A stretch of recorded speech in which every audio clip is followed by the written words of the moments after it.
الآخرین سیدنا و حبیبنا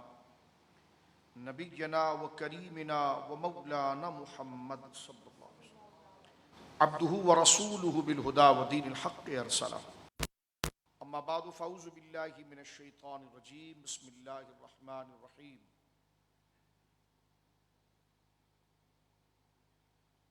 انما یرید اللہ لیذہب عنکم الرجس اہل البیت ویطہرکم تطہیرا آمنت باللہ صدق اللہ العظیم ببرکت ان اللہ ملائکتہ یصلون علی النبی یا ایھا الذین آمنوا صلوا علیہ وسلموا تسلیما اللہم صل علی سیدنا وحبیبنا نبینا وکریمنا ومولانا محمد معدن الجود والکرم منبع العلم والحلم والحکم وآلہ وصحبہ وبارک وسلم صلاة وسلاما علیک یا سیدی یا حبیبی یا رسول اللہ صلی اللہ تعالی وسلم کلہم من رسول اللہ ملتمس غرفا من البحر اور رشفا من الدیم منزہ شریک فی محاسنہ فجوہر الحسن فیہ غیر منقسم ثم الرضا نبی بکر وعن عمرا وعن علی وعن عثمان ذی الکرم مولا صلی وسلم دائما سرمدا علی حبیبک خیر الخلق کلہم.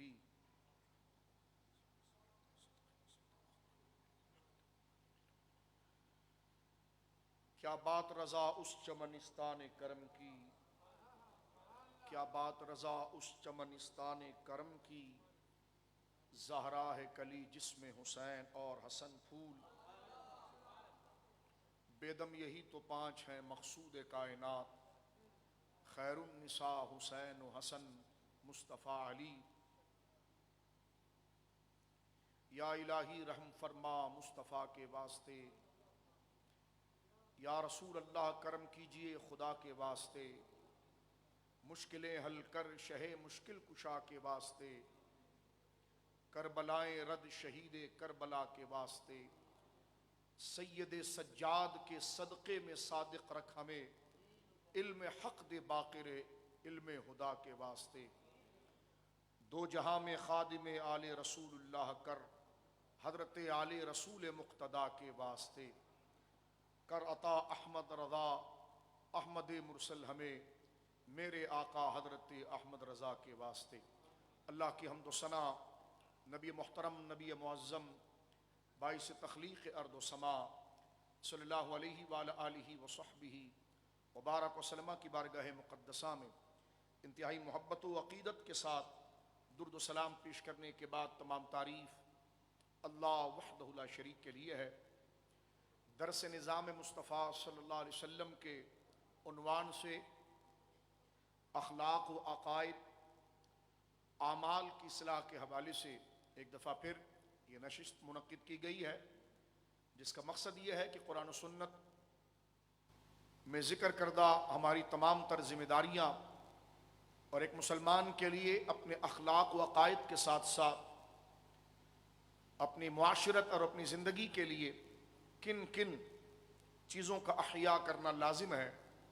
وہ تسلسل کے ساتھ ہمارے اس درس کا موضوع ہوا کرتا ہے. جہاں ہمارے درس کا موضوع نظم مصطفیٰ یعنی تعلیم مصطفیٰ، فرمان مصطفیٰ، وہ ذمہ داری، وہ شریعت کہ وہ فرامین جسے نظام مصطفیٰ کے نام سے اللہ رب العالمین کے احکام اور اس کی باتیں جس کے میں اور آپ پابند ہیں اور جس پر عمل کرنا اور جس کو نبھانا اور اپنی زندگی اور اپنے معاشرے اور اپنی سوسائٹی میں لانا، جس کے میں اور آپ پابند ہیں، جس کا جواب ہم نے کل قیامت کے دن اللہ کی بارگاہ میں دینا ہے، اس تمام تفصیل کو نظام مصطفیٰ کے عنوان سے ذکر کیا جاتا ہے. ہمارے اس درس کے اندر جہاں پر قرآن و سنت سے بیان کردہ عقائد میں سے کسی عقیدے کی وضاحت اور توضیح ہوتی ہے اور احکام و عبادات میں سے کسی ایک جز کو لے کر اس عبادت اور اس اخلاقی پہلو کی تفسیر، تشریح اور تعبیر ہوتی ہے، وہیں پر اسلامی ماہ و سال میں، بالخصوص اسلامی مہینوں میں، اسلامی مہینوں کے اندر روح پذیر ہونے والے ایسے اہم ترین واقعات جس سے ہمارے دین اور ہمارے ایمان کا گہرا تعلق ہے اور رابطہ ہے، اور ہمارے لیے اس تعلق اور اس واقعے سے مفر نہیں بلکہ اس کے ساتھ جڑنا ہمارے لیے لازم ہے، تاکہ ہماری زندگی کے اور جو ضروری کام ہیں وہ اسی کے ذریعے مضبوط ہوتے ہیں، مربوط ہوتے ہیں، اور عبادات اور اخلاص ہمارے دلوں کے اندر آتا ہے۔ اس کا بھی اہتمام بفضل اللہ تعالی درس نظام مصطفیٰ صلی اللہ علیہ وسلم میں ان برگزیدہ ہستیوں کے آراس، ان کی لمحات، ان کی زندگیاں، ان کی تحریک، ان کی تاریخ کو ذکر کرنے کے ساتھ درس نظام مصطفیٰ صلی اللہ علیہ وسلم میں ہمارا یہ عنوان خاص طور پر ہوا کرتا ہے، کیونکہ یہ محرم الحرام شریف کا مہینہ ہے جہاں پر سرکار فاروق اعظم کی شہادت اور پھر سرکار امام علی مقام رضی اللہ تعالیٰ عنہ اور آپ کے مخلص رفقا کی اسلام کی تعلیمات اور آنے والی امت کو صبر و استقامت کا ایک عملی نمونہ دینا، اور احقاء حق اور ابطال باطل کے لیے کسی جور اور کسی ظلم اور کسی یزیدیت اور کسی کی کثرت اور اس کے غلبے کی پرواہ کیے بغیر اللہ رب العالمین جل وعلا کے احکام کا پابند ہونے کی حیثیت سے اس بندے نے براہ راست نہی عن المنکر اور امر بالمعروف کرنا، نیکی کا حکم دینا اور برائی سے برملا روکنا، یہ کربلا کے اس واقعے کا درس ہمارے لیے پوری زندگی کے لیے مشعل راہ اور اپنے لیے اخلاص اور اپنے آپ کو اللہ کا واقعی میں بندہ بنانے کے لیے وہ رہنما اصول ہے۔ اسی تسلسل کے ساتھ اس مہینے کے اندر کچھ شخصیات ایسی ہیں کہ جن کی زندگی کو سامنے رکھ کر ہم پورے دین کو سمجھ سکتے ہیں۔ کبھی دین کو سمجھنے کے لیے توجہ چاہوں گا، کبھی دین اسلام کو سمجھنے کے لیے ہمیں اس کی تفصیلات کے الگ الگ چیپٹر دیکھنے پڑتے ہیں کہ اس موضوع پر یہ دین کے احکام ہے، یہ احکام ہے، یہ عبادات میں یہ تفصیل ہے، عقائد میں یہ تفصیل ہے۔ لیکن اسلام کی برگزیدہ شخصیات جیسے صحابہ کرام ہیں، حضرات اہل بیت اعظام ہیں، یا ان کے بعد ان کے رستے پر چلنے والے وہ تمام اہل حق ہیں جنہیں ہم اولیاء صالحین، اپنا اکابر، اپنے اسلاف اور ان ہستیوں کو وہ درجہ دیتے ہیں کہ جن کے بارے میں رب کریم نے فرمایا کہ ان کے راستے کو اختیار کرو کہ جن پر ہم نے انعام کیا ہے۔ تو پھر ان ایک ایک ہستی اور ایک ایک شخصیت کے ضمن میں ہمیں اسلام کے تمام عقائد کا بھی خلاصہ ایک ہی شخصیت کے ذکر میں احکام بھی آ جاتے ہیں، اخلاق اور معاشرت بھی آ جاتے ہیں۔ اسی لیے یہ وہ شخصیات جن کے آراس اور عرس کی محفل منعقد کی جاتی ہے، ایک انسان کو، ایک مسلمان کو اپنے رب سے، اپنے رسول سے اور لوگوں سے کیسا رابطہ رکھنا چاہیے، یہ تمام چیزیں اس وقت آ کر جمع ہو جاتی ہیں کہ جب ہم اسلام کے لیے کسی ایک شخصیت کو آئیڈیل بناتے ہیں کہ آج ان کا دن ہے، تو ان سے تعلق اور دن اس لیے منایا جاتا ہے کہ اللہ رسول اور بندوں سے جو تعلق کا سلسلہ ہے، انہوں نے قرآن کے اس اصول کو باقاعدہ اسی طرح کر کے دکھایا جس طرح رب چاہتا تھا۔ تو ہمارے سامنے پریکٹیکل ان کی زندگی کا آ جاتا ہے، اس تھیوری کا۔ تو لہٰذا دین کو سمجھنے کے لیے آراس، اولیاء، حالات صحابہ اور اہل بیت کی زندگی، یہ ایک ایک شخصیتوں کے اندر ہمیں پورا اسلام اپنے پورے رنگ کے ساتھ نظر آ جاتا ہے۔ اسی لیے اگر آپ بات پر توجہ رکھ رہے ہوں گے جو میں کہہ رہا ہوں، اور اپنی ذمہ داری کو سمجھ رہے ہوں گے، اسی لیے پھر ان بزرگوں کے آراس اور یوم اور ان کے حالات کو قرآن دیکھ لیجیے آپ۔ قرآن کا ایک بہت بڑا حصہ صرف انبیاء کے حالات ہی پر ہیں، صحابہ کے حالات پر ہیں، اہل بیت کے حالات پر ہیں۔ اور کتاب جو ہے قرآن، وہ کتاب ہدایت ہے، ہدی للمتقین۔ پتہ چلا ہدایت کا معاملہ جہاں پریکٹیکل فزیکل کچھ چیزوں کے ساتھ ہے، وہیں پر کچھ آئیڈیل شخصیتوں کے ساتھ بھی ہے۔ ورنہ قرآن صرف نماز، روزہ، زکوٰۃ اور حج اور توحید اور رسالت کی بات کر کے قرآن کی صورتیں ختم ہو جاتی اور قرآن کی آیات اور اس کے صفحے چند صفحوں پر ہوتے، لیکن آپ دیکھتے ہیں کہ قرآن کریم فرقان حمید میں جو ہدایات بیان کی گئی ہے اس میں 50% سے زیادہ ریشو انبیاء کے ذکر، صالحین کے ذکر کا ہے، اس لیے کہ انسان کو اپنی زندگی گزارنے کے لیے اس تھیوری کے لیے کوئی پریکٹیکل لوگ چاہیے ہوتے ہیں جس کے ساتھ جڑ کر وہ اس تھیوری اور اس نظم پر چلتا ہے، اسی کو تنظیم، اسی کو تحریک کہتے ہیں۔ اس لیے اللہ کہیں پر ان کا ذکر و مقام ذکر کرتا ہے تو کہیں پر ان کی شان کو واضح کرتے ہوئے یہ بات بھی ذکر کرتا ہے کہ الا ان حزب اللہ، ہاں یہی اللہ کی جماعت ہے، یہی اللہ کی جماعت۔ کہیں ان کے مقام و شان کو بیان کرتا ہے تو پھر یہ بھی کہہ دیتا ہے سورہ مجادلہ میں جیسے کہ ہاں یہی اللہ کی جماعت، حزب اللہ، یہ اللہ کی جماعت ہے، حزب یہی اللہ کی تنظیم ہے، یہی اللہ کی تنظیم ہے، یہی اللہ کی تحریک ہے، یہی اللہ کی حزب ہے، یہی جماعت ہے۔ اور پھر آگے کہہ دیتا ہے اللہ رب العالمین کہ الا ان حزب اللہ هم المفلحون۔ دنیا میں مانا کہ بے شمار پیچ و خم حالات اوپر نیچے ہوتے رہتے ہیں، لیکن یہ جو ہماری جماعت ہے جسے ہم نے اپنی جماعت کہا ہے، وہ افراد ہی سے تو جماعت بنتی ہے۔ جماعت کسی مضمون کا نام تو نہیں ہے، سبجیکٹ کا نام تو نہیں، وہ تو باقاعدہ شخصیات سے جڑتی ہے۔ بندے جب جمع ہوتے ہیں تو اسی کو نظم، تنظیم، جماعت کہا جاتا ہے، کیونکہ تنظیم لٹریچر کو نہیں کہا جاتا، فزیکل افراد کو کہا جاتا ہے۔ تو فرما الا ان حزب اللہ، یہ ہماری جماعت ہے۔ اور پھر آگے اللہ فرماتا ہے کہ یہ جو ہماری جماعت ہے الا ان حزب اللہ هم المفلحون، فرمایا چاہے دشمن اسلام کا، دین کا کس قدر بھی سامنے آ جائے تو اللہ یہ بات بتانا چاہتا ہے کہ جہاں تم نے قرآن کے صفوں کو اور رسول کی تعلیم کے صفوں کو اور اپنی عمل کے ذریعے اس کو پریکٹیکل میں لا رہے ہو تو اپنے آپ کو اس جماعت کا ایک نمائندہ بنا دو، اس لیے کہ اس سے تمہاری وہ عبادت، تمہاری وہ ریاضت، تمہاری وہ تربیت پہم ہوتی رہے گی۔ اور یہ ہم تمہیں رزلٹ دے دیتے ہیں کہ الا ان حزب اللہ هم المفلحون، کچھ بھی ہو یہی وہ جماعت ہے جو ان کی کیبنٹ میں آ گیا، جو ان کے ساتھ جڑ گیا، جس نے ان کے رجسٹر میں اپنا نام لکھا کر ان کے پیچھے چل پڑا، هم المفلحون، فلاح انہی کو ملے گی۔ اور میں ایک جملہ کہہ کر آگے بڑھنا چاہتا ہوں، فلاح کا معنی ہمارے اہل علم ائمہ اللغات اس بات کو لکھتے ہیں کہ عربی زبان میں کا یہ لفظ کسی اور زبان کے پاس نہیں۔ فلاح ایک جملہ ہے جو حی علی الفلاح کہا جاتا ہے، یعنی فلاح سے مراد یہ کہ دنیا کی ساری بھلائیاں چاہے اس کے کتنے بھی اقسام اور شعبے ہوں، آخرت کی تمام بھلائیاں اس کے جس طرح بھی درجے ہوں، ان تمام کو جمع کر کے اگر ایک ورڈ میں بولا جائے تو وہ فلاح ہے۔ تو رب فرماتا ہے تمہاری معیشت، تمہاری سیاست، جو دنیا میں کیا ضرورت ہے ہمیں، معیشت، سیاست سے مراد لوگوں سے رابطے، تعلق، اپنی ضروریات ایک دوسرے سے بندہ حل کرتا ہے، اسی کو سیاست کہا جاتا ہے۔ کسی کے ساتھ اس کا کام چل رہا ہے، کوئی دینے والا ہے، کوئی مزدوری ہے، کوئی استاذ ہے، کوئی شاگرد ہے، کوئی مالک ہے، کوئی نوکر ہے، تو یہ جو ایک دوسرے کے ساتھ، کیونکہ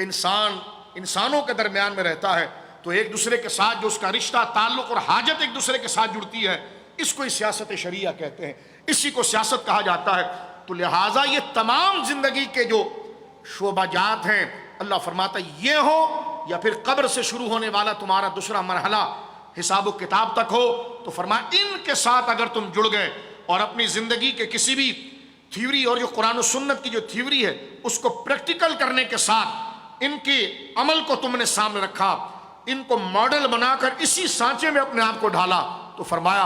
الا ان حزب اللہ هم المفلحون، ہاں یہی وہ جماعت ہے، انہی کے کیے ہوئے کام۔ نماز تم بھی پڑھو گے، وہ بھی پڑھ رہے ہیں، لیکن جب تم ان کے چلن پر، ان کے سٹائل میں پڑھو گے، کھانا تم بھی کھا رہے ہو، وہ بھی کھا رہے ہیں، معیشت تمہاری بھی ہے، ان کی بھی ہے، لیکن اپنی ساری زندگی کی حاجات کو ان کی زندگی کے آئینے کے اندر دیکھو گے تو فرمایا الا ان حزب اللہ هم المفلحون، یہی وہ اللہ کے بندے ہیں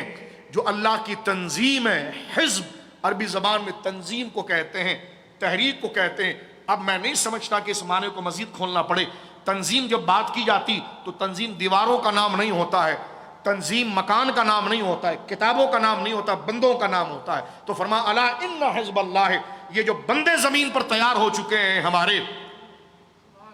یہی وہ جماعت ہے جو کامیاب ہو جائے گی۔ تو لہٰذا یہی ضرورت پڑتی ہے صحابہ کے پیچھے چلنے کی،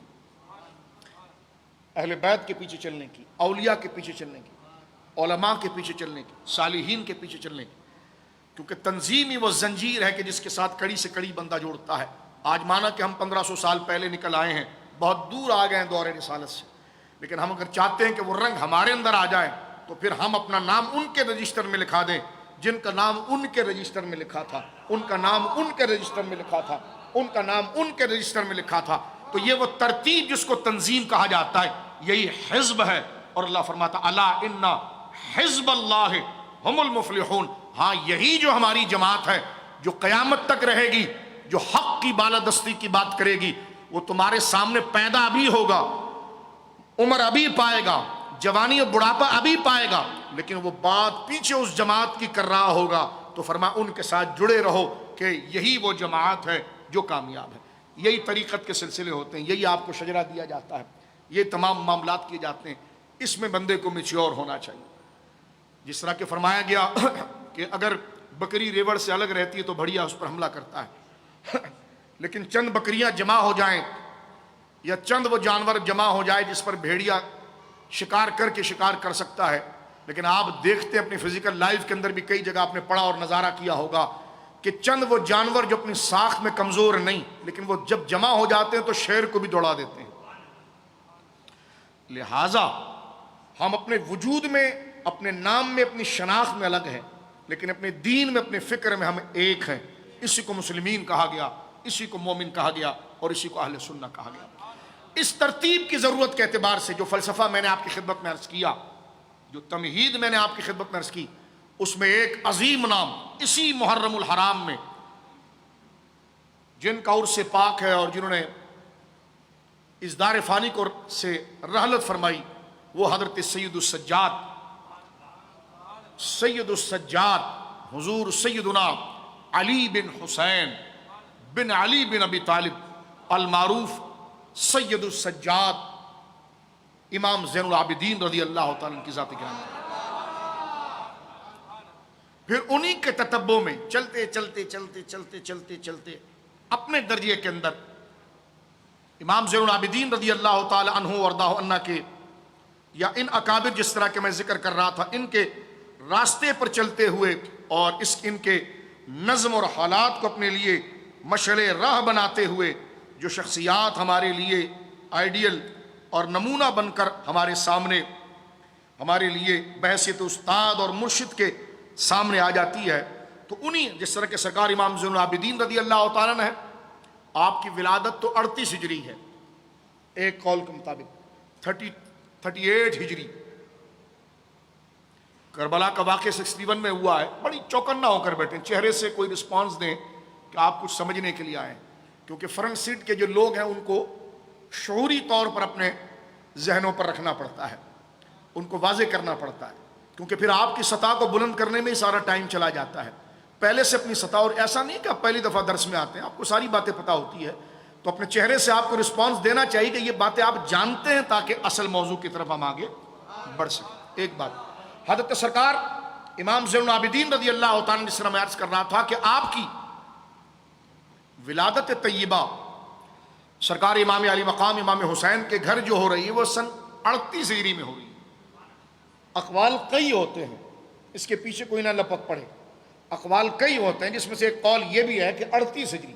38 ہجری حضرت سرکار امام زین العابدین علی بن حسین بن علی بن ابی طالب رضی اللہ عنہ اجمعین کی ولادت ہے, اور 95 ہجری آپ کا وصال ہے.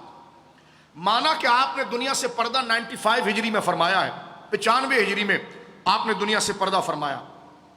لیکن آپ کے راستے پر چلنے والے بھی ایسے لوگ رہے کہ چمک تجھ سے پاتے ہیں سب پانے والے. وہ ہمارے درمیان, ہم تو ان کے دور میں نہیں تھے, لیکن ہمارے دور میں جن لوگوں نے ان کے راستے کا تتبع اور رابطہ کیا, تو پھر ہم نے ان لوگوں کے ذریعے ان کو پہچانا, تو پھر ان کے بھی آراس ہوتے ہیں. تو آج اصل عرص سرکار امام زین العابدین کا ہے, اور ہمارے دور کے اندر ان کی تعلیم کو عملی شکل میں نبھانے والی شخصیت حضور شیخ الاسلام حضرت عبدالجلیل نقشبندی نور اللہ مرقدہ کی ذات گرامی. تو ان کے تتبع میں, ان کے توسل و فیض میں سرکار پیر طریقت رہبر شریعت حضرت عبدالجلیل نقشبندی رحمۃ اللہ تعالی علیہ, جو پاکستان کا صوبہ سندھ کا ضلع نوشہر و فیروز کے ایک علاقے تھارو شاہ کے اندر آپ آرام فرما رہے ہیں. آپ نے اپنی پوری زندگی اسی بات پر گزاری کہ جو اکابر کا درس تھا، اور اپنے آپ کو باقاعدہ نظریاتی تنظیمی ثابت کیا اور اپنا نام اس تنظیم میں لکھا دیا، اور اللہ نے قبول فرمایا، جسے حزب اللہ، اللہ کی تنظیم کہا جاتا ہے. تو تھوڑا سا ذکر ہم اس سلسلے کے حوالے سے بھی کریں گے. سرکار امام زین العابدین رضی اللہ تعالیٰ عنہ، کیونکہ ان کا ذکر ہی عبادت ہے، اس ذکر کے ذریعے ان سے محبت پیدا ہوتی ہے، ان کی شانوں کو بیان کر کے ان کی قدر پیدا ہوتی ہے. اس کے دو فائدے ہوتے ہیں. ایک تو ان سے محبت کے ہم پابند ہیں، نہ کر سکے تو سخت گناہگار، اور ایسی ہستیوں سے نہ کر سکے تو ایمان ہی جاتا ہے. ایک تو یہ ذمہ داری ہے. اور دوسرا یہ کہ ان کی محبت پھر ہمیں ان کی پسند کی طرف لے جاتی ہے. کیونکہ جب آپ کو پیار کسی سے ہو جائے تو آپ پیار میں سچے جب ہوں گے کہ جب آپ کو وہ پسند ہوگا جو آپ کے محبوب کو پسند ہوگا. امام زین العابدین رضی اللہ تعالیٰ کو شریعت پسند، نماز پسند، تقوی پسند، دین کی فرمان برداری پسند، غریبوں کا خیال پسند، ہر اہل عزت کی عزت پسند، قرآن کی بالادستی پسند. تو یہ کیسے ہو سکتا ہے کہ میں سرکار امام زین العابدین کا نام لوں اور نمازوں سے بھاگوں، میں شریعت کی اتباع سے بھاگوں، میں اپنے رشتہ داروں کے ساتھ نیک سلوکی کرنے سے بھاگوں، میں لوگوں کے ساتھ جو میرے مراسم اور حقوق ہے اس سے بھاگوں؟ تو یہ تو پھر اس سے بڑا دھوکہ کیا ہوگا کہ جانتے ہوئے، دعوی محبت کرتے ہوئے ہم ان کی زندگی سے کوئی اثر نہیں لا پائے. تو یہ محبت میں منافقت ہے، اور منافق نہ اس دنیا کے اندر قبول ہوتا ہے نہ آخرت کے اندر قبول ہوتا ہے. لہٰذا یہ ذکر کیا اس لیے جاتا ہے، میں آگے بڑھ رہا ہوں آہستہ آہستہ.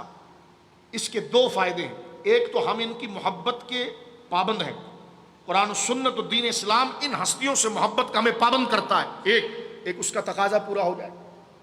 کیونکہ مل بیٹھ کر کسی کا ذکر کرنا، اس کے شانوں کو سننا، تو یہ محبت کو لاتا ہے. اور یہ اہتمام کے اتنے خوبصورت اور ایسے حسین ماحول میں کہ جہاں پر لوگ اپنے بچوں کی شادیاں اور اعلیٰ تقریبیں کرتے ہیں، تو پھر کچھ دین سے محبت کرنے والے لوگ ایسے بھی ہوتے ہیں کہ جو نعمتیں وہ اپنی اولاد کے لیے رکھتے ہیں، تو جن محبوبوں کے صدقے ان کی آخرت اور دنیا وابستہ ہے، ان کا ذکر بھی پھر گھٹیا جگہوں پر نہیں کرتے ہیں. ماحول بھی ایسا بناتے ہیں کہ داخل ہونے والا سمجھ جائے ہاں کوئی بہت بڑے قدر والے کا ذکر ہو رہا ہے. اسی لیے ماحول دریا صاف ستھری ہو، ماحول صاف ستھرا ہو، کیونکہ یہ آپ کو بتائے گا کہ جس کا آپ ذکر کر رہے ہیں آنے والے کو بتائے گا کہ اس سے آپ کی قدر کتنی ہے. مہمان آ جاتے ہیں، میں اکثر اس بات کو ذکر کرتا ہوں، آگے بڑھنا چاہتا ہوں. مہمان آ جاتے ہیں، ان کے لیے کھانے کا انتظام کیا جاتا ہے. ہمارے وہاں حال یہ ہوتا ہے کہ اگر اپنے بچے یا بیٹی کی شادی ہو تو پورا دن ہم باورچی کے سامنے سے ہٹتے نہیں کہ گوشت کہاں سے لائے آپ، مسالہ کیا ڈالیں گے آپ، چاول کون سا ہوگا جناب، کیا معاملات ہوگے. اس لیے تاکہ کھانے والا اور جس کے سامنے کھانا پیش کیا جائے وہ کھانا اس بندے کی قدر اور جس سے یہ محبت کرتا ہے اس کی قدر کو واضح کرتا ہے. لیکن آج ہمارا مزاج یہ ہے کہ اگر بزرگوں کے آراس پر کوئی لنگر تیار ہوتا ہے تو میں نے ایک باورچی سے سنا، وہ کہتا تھا کہ یہ شاہ صاحب شادی بیاہ میں تو بڑے صاف ستھرا کر کے کھانا دیا جاتا ہے، یہ بغیر چھلے پیاز اور یہ معاملات اور سڑا ہوا مسالہ، یہ خراب مسالہ یہ لنگروں میں چلتا ہے. تو میں نے کہا تم کو کس نے کہا ہے اس قسم کا لنگر کرنے کا؟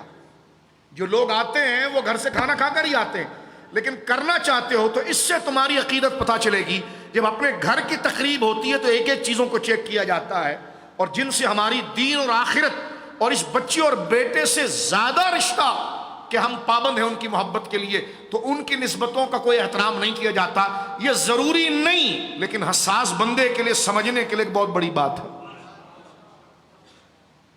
ایک جملہ میں مزید اصلاح کے لیے عرض کرنا چاہتا ہوں اور اس کو دماغ کے اندر بٹھا لیجیے. شادی بیاہ میں ہمیں بیٹھنا بھی آتا ہے کہ کس طرح کے کپڑے پہن کر جانا ہے. غور سنیے، کس طرح کے کپڑے پہن کر جانا ہے، کس طرح کے جوتے، کس طرح کا لباس، کس طرح کی خوشبو. لیکن دینی محافل جن کے لیے ہمارا زبانی دعویٰ یہ ہوتا ہے کہ ہمارے بچے بھی ان پر قربان، ہمارا سارے معاملات ان پر قربان. کبھی میں اور آپ اپنے حلیے پر ذرا غور کر لیں اور غور کریں کہ ان مجالس کہ جن کی عزتیں ہمارا ایمان ہے ان کی مجلسوں میں ہم منہ دھو کر نہیں آتے. کپڑا پہننا تو دور کیا. تو یہ انتہائی شرم کی بات ہے. اور یہ وہ گراف ہے جو نیچے گرتا ہے اور ایسا گرتا ہے کہ بندہ پھر ایمان کے یقین اور تعلق سے بھی دور رہتا ہے اور اس کو اس کی بھنک بھی نصیب نہیں ہوتی. لیکن جو اللہ کے دین کی قدر اور جو اصل دین ہے اس کی نسبتوں کا احترام کرتا ہے اور بظاہر چھوٹی چھوٹی چیزوں کو بھی احترام کرتا ہے, وہی اپنے ایمان کو بچا جاتا ہے, اس لیے کہ اس کو اصل شے کی قدر ہوتی ہے. تو جو چیزیں اس کی طرف منسوب ہو جاتی ہے وہ بھی اس کے نزدیک قدر والی ہو. لہذا مجلسوں میں آنے کے آداب, بیٹھنے کے آداب, مجلس کو منانے کے آداب, یہ تمام چیزیں آپ کے اس دعوی محبت کی غماز ہے. تو اللہ رب العالمین ہمیں بزرگوں کی محبت میں جو اللہ کی محبت کا مظہر ہے ہمیں منافق نہ بنائے, وقتی نہ بنائے کہ ہمارا دل تو کسی اور کے ساتھ لگا ہوا ہو, اور جس کے ساتھ لگا ہو تو رات کے 12-1 بھی بجے تو جناب ہم ٹیلی ویژن سے نظر نہیں ہٹاتے. تو یہ زندگی کا تضاد ہماری نمازیں, ہمارے روزے, ہماری تمام عبادتوں کے اجر کو ضائع کرتا ہے. الا یہ کہ اس وقت ہماری ایک ایک سانس ہماری زندگی کی کم ہوتی جا رہی ہے اور اب بھی ہم اللہ کے دین کے لیے میچور اور سنجیدہ نہیں ہوتے. اس تمہید کے بعد, کیونکہ یہ نظام مصطفیٰ کے اصلاح کا اصل موضوع ہے, انشاءاللہ ہم اس پر عمل کریں گے. آنے والے کو پتا ہونا چاہیے کہ جس مجلس میں آپ جا رہے ہیں, تو کہا جی شادی میں جا رہے ہیں, فرمایا شادی میں بھی اس طرح کپڑے پہن کر جاتے ہیں, لیکن آج ہم اہل بیت کے ذکر میں جا رہے ہیں, آج ہم صحابہ کے ذکر میں جا رہے ہیں, ہم بزرگوں کے عرس میں جا رہے ہیں. تو یہ لباس اس پر اثر انداز ہوگا کہ ہاں واقعی میں وہ قدر والے ہیں, اس لیے تو یہ اہتمام کیا جاتا ہے. تو آپ کا بن صبر کرانا اور آپ کا اہتمام آنا خود ایک تبلیغ ہے اس کے لیے دین کی ہمت کو ظاہر کرنے. اس چیز کو ہلکا نہ جانے. آج ہماری صفوں میں اکثریت ہونے کے باوجود انتشار اور ہماری عبادتوں کا اجر و ذوق ہم پر مرتب نہیں ہوتا. دنیا کے سارے معاملات کے فائدے ہم اٹھا رہے ہوتے ہیں, لیکن دین کی اصل روح کا فائدہ نہیں اٹھا پاتے, اس لیے کہ ہم اس میں سنسیئر نہیں. منہ ہمارا محفلوں میں چل رہا ہوتا ہے, پتہ ہی نہیں ہوتا کہ کس کا ذکر سننے آئے ہیں. تو میرے دوستوں بزرگوں, ہمارا تو دل یہ چاہتا ہے کہ بس کیمرہ اکیلا لگائیں اور سولو پروگرام کریں, تاکہ ہم کو تبدیل کرنا چاہیے, اپنے آپ کو تبدیل کرنا چاہیے. محفلوں میں کس طرح بیٹھا جاتا ہے, ہم اپنی نجی محفلیں گھر کی شادیوں کی کس طرح کرتے ہیں, اور دین کی محفلیں کتنا کرتے ہیں. تھوڑی سی حیا ہمارے اندر ہونی چاہیے کہ ہم کس کو کون سا درجہ دینا چاہیے اور کس کو کون سا درجہ دے رہے ہیں. وہ محافل بھی عزت و تقریب کے ساتھ اور نظافت و پاکیزگی کے ساتھ ہونا چاہیے, لیکن اس سے زیادہ اہتمام ان کا ہونا چاہیے جن سے ہمارا تعلق اور دین کا ہے, اس لیے کہ خون سے بڑا درجہ دین کا ہے, اسلام کا ہے اور شریعت مطہرہ کا ہے. سرکار امام زین العابدین رضی اللہ تعالیٰ عنہ اہل بیت کے وہ عظیم فرد ہیں کہ آپ کے بارے میں تاریخ اور حدیث کی ایسی کوئی کتاب نہیں اہل سنت میں جس میں آپ کو سلام عقیدت نہیں پیش کیا گیا ہو. ایک تو اہل بیت سے محبت یہ لازم اور ضروری ہے, لیکن یہ بھی سن لیجئے جو میں نے اس سے پہلے بھی آپ کی خدمت میں حضرت اعلیٰ حضرت امام علیہ سنت رضی اللہ تعالیٰ عنہ کے استاد علامہ سید احمد زینی دہلان مکی علیہ رحمہ کی کتاب الفتح المبین سے یہ حوالہ میں نے آپ کے سامنے پڑھا تھا کہ اہل بیت کی محبت یہ دعویٰ ہے, اس کی سچائی صحابہ سے محبت ہے, اور صحابہ سے محبت ایک دعویٰ ہے, اس کی سچائی آل رسول سے محبت ہے. کوئی شخص اہل بیت سے محبت کی بات کرے اور صحابہ کے لیے گھٹیا الفاظ کرے, الیاذ باللہ, وہ پکا منافق ہے اور اس کا اہل بیت کی محبت سے کوئی تعلق نہیں ہے. لہٰذا اہل سنت و جماعت جن کو اللہ نے یہ مقام دیا کہ وہ چاہے حب صحابہ کا دعویٰ کرے تو خود ان کا عمل ذاتی اہل بیت کی تعظیم اس کی دلیل بنتا ہے, اور اہل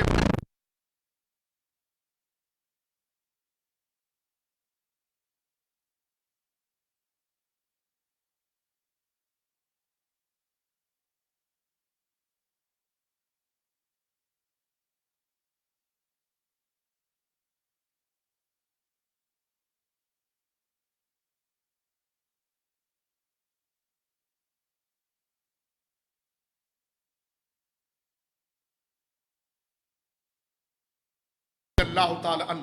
توجہ سے سنیے اپنی اپنی جگہ پر بیٹھ کر سکون سے. اتنی آداب پر ہم نے بات کر لی ہے تو اس کو محسوس بھی کریں کہ بات آپ سے ہی ہو رہی ہے, تو بالکل تسلی کے ساتھ آپ بیٹھیں. یہ کوئی رٹا رٹایا سبق نہیں سنایا جا رہا ہے, یہ کچھ کیفیات ہے جو آپ کے ساتھ شیئر کی جا رہی ہیں. سرکار امام زین العابدین رضی اللہ تعالیٰ عنہ کا ذکر اس لیے رکھا گیا کہ آپ اہل بیت کے وہ عظیم فرد ہیں اور اولین جماعت میں سے وہ لوگ ہیں کہ جن کے ساتھ تاریخ کا ایک بہت بڑا حصہ وابستہ ہے. خانوادہ رسول سے محبت کرنا یہ ایمان کا حصہ ہے. سرکار دو عالم صلی اللہ علیہ وسلم کے فرامین جو اکثر ہم قاضی اعظم علیہ رحمت سے پڑھتے ہیں کہ آپ نے اس بات کو ذکر فرمایا کہ معرفت آل محمد, کہ میری اولاد کی پہچان کو حاصل کرنا اور ان کی قدر کرنا, ان سے محبت کرنا اور اپنی زبان اور اپنے قلم کو ان کی تائید میں گزارنا اور چلانا, یہ جہنم سے برات کی دلیل ہے. رسول کریم نے یہاں تک فرمایا, توجہ کیجیے آپ,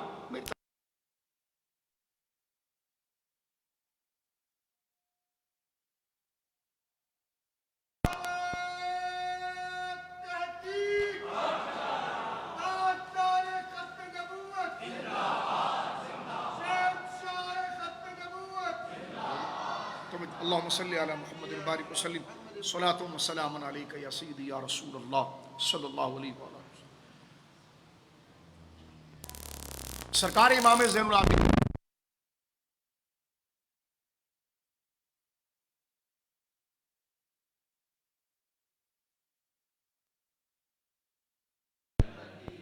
پہلے تسلی کر لیجیے اچھی طرح سے, تسلی کر لیجیے اپنی اچھی طرح سے, پھر تاکہ ہم گفتگو شروع کریں. اور آپ تسلی سے بیٹھیے, درود شریف پڑھیے, جن کا کام ہے وہ کریں گے.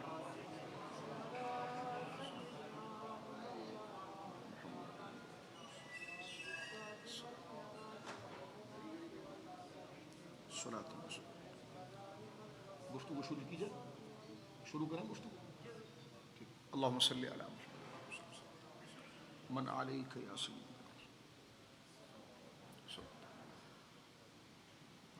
امام زین العابدین رضی اللہ تعالیٰ عنہ سے شجرہ اہل بیت بھی اور اسلامی عقائد بھی آپ سے بڑے اعلیٰ درجے کے ساتھ ثابت ہوتے ہیں. آپ کی ذات کیا ہے, آپ کا مقام کیا ہے, آپ کی حیثیت کیا ہے, یہ آہستہ آہستہ میں آپ کے سامنے عرض کرتا ہوں. اہل سنت کی کوئی بھی آپ کتاب اٹھا کر دیکھیں, جو تاریخ اور سیرت کی کتاب ہو, تمام کے اندر آپ کے لیے سید السجاد اور امام زین العابدین جیسے لقب کے ساتھ آپ کو یاد کیا گیا. آپ کا نام مبارک علی ہے. حضرت امام علی مقام سیدنا امام حسین رضی اللہ تعالی عنہ کے شہزادے جو کربلا کے اندر آپ کے ساتھ تھے, ان تینوں کا نام علی تھا. بڑے بیٹے کو اکبر کے لاحقے کے ساتھ علی اکبر, اور منجلے بیٹے کو اوسط کے لاحقے کے ساتھ علی اوسط,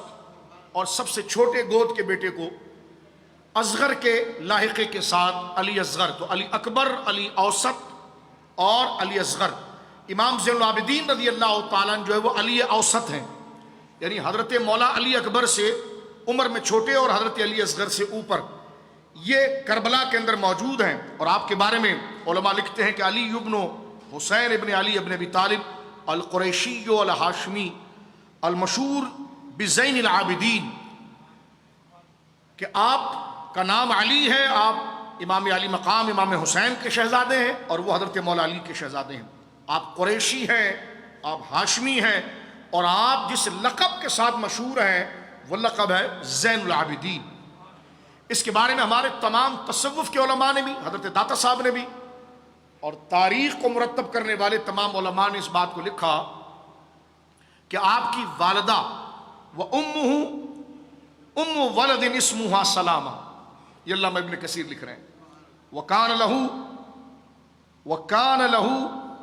أَخُ الْأَكْبَرُ مِنْهُ يُقَالُ لَهُ عَلِي أَيْضًا قُتِلَ مَعَ أَبِيهِ. آپ کی والدہ جو ہیں,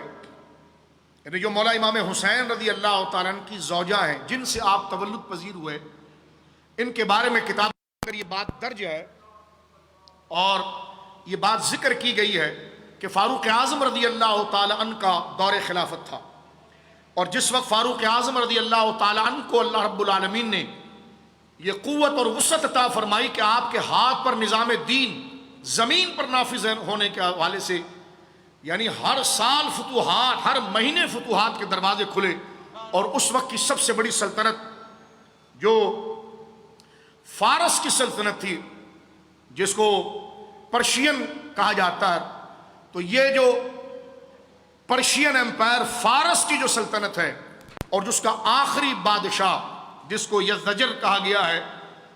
اس سے جب مقابلہ مسلمانوں کا ہوا اور اس کی ریاست ٹوٹی